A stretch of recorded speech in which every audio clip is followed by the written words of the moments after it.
तरह न कोई ये जो सारी चीजें लिखी गई हैं गप तो लिखा नहीं होगा भाई। बिना मास्टर के टीचर के दुनिया का ज्ञान नहीं होता है।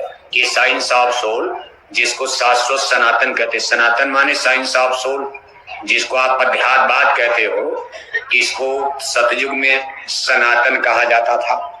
सनातन माने जब कोई धर्म था ही नहीं, कोई झगड़े नहीं था, न हिंदुज्म न मुसलमान न सिख न ईसाई न जैनी न पारसी न बौद्धिस्ट न पादरी न यहूदी, बल्कि अभी वर्ण भी नहीं बने थे।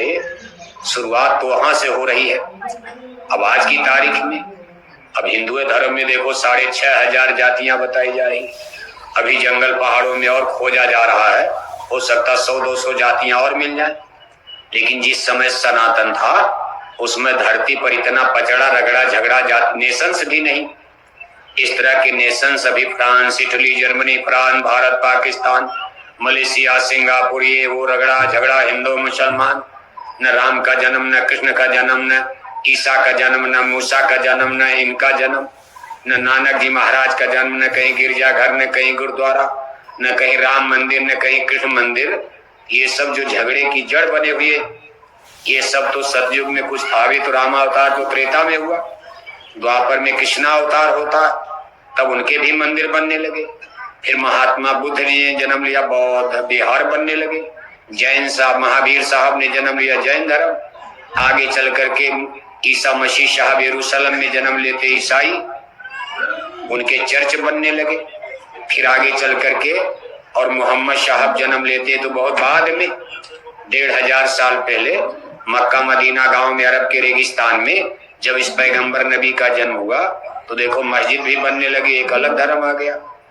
700 बरस 600 बरस पहले नानक जी महाराज जन्म लिए, ननकाना साहब। अब ये गांव इस समय पाकिस्तान में चला गया है, लेकिन तब सब भारत में था। नानक जी महाराज ने जन्म लिया, अब उनके नाम से सिख धर्म।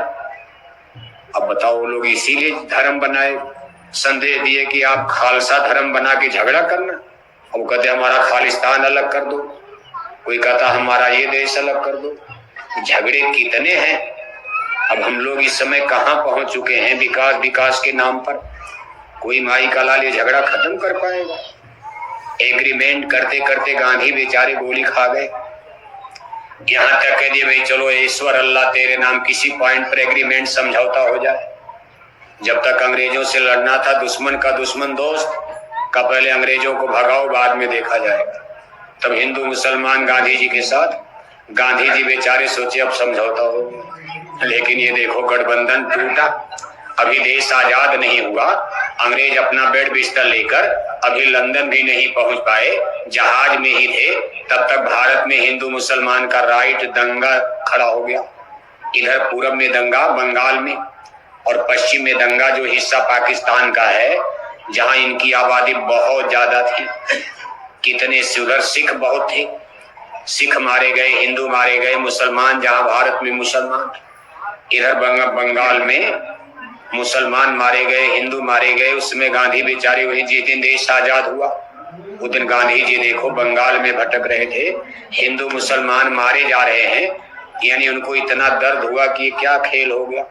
मैंने इतना इनको समझाया, बताया ईश्वर अल्लाह तेरे नाम, एक ही भगवान है, एक ही रब है, एक ही खुदा है, सब एक ही खुदा का नूर, सब में नूर मोहम्मद के राही, ईश्वर अंश जीव अविनाशी, सिया राम मैं सब जग जानी, करो प्रणाम जोर जुग पानी। रामायण कह रही सब आत्मा भगवान की एक ही है। दीन ईमान इस्लाम का राज सारी रोहें रब की हैं, सारी रोहें खुदा की हैं। एक ही अल्लाह ताला खुदा रब्बुल आलमीन ने सारी खिलकर जहान को पैदा किया है। क्या रगड़ा झगड़ा करते हो? थोड़े दिन के लिए आए हो, प्रेम मोहब्बत से रहकर अपनी यात्रा पूरी करो। सबको मर करके खत्म हो जाना, सब बराबर हो जाओगे। अब इस भौतिक धरातल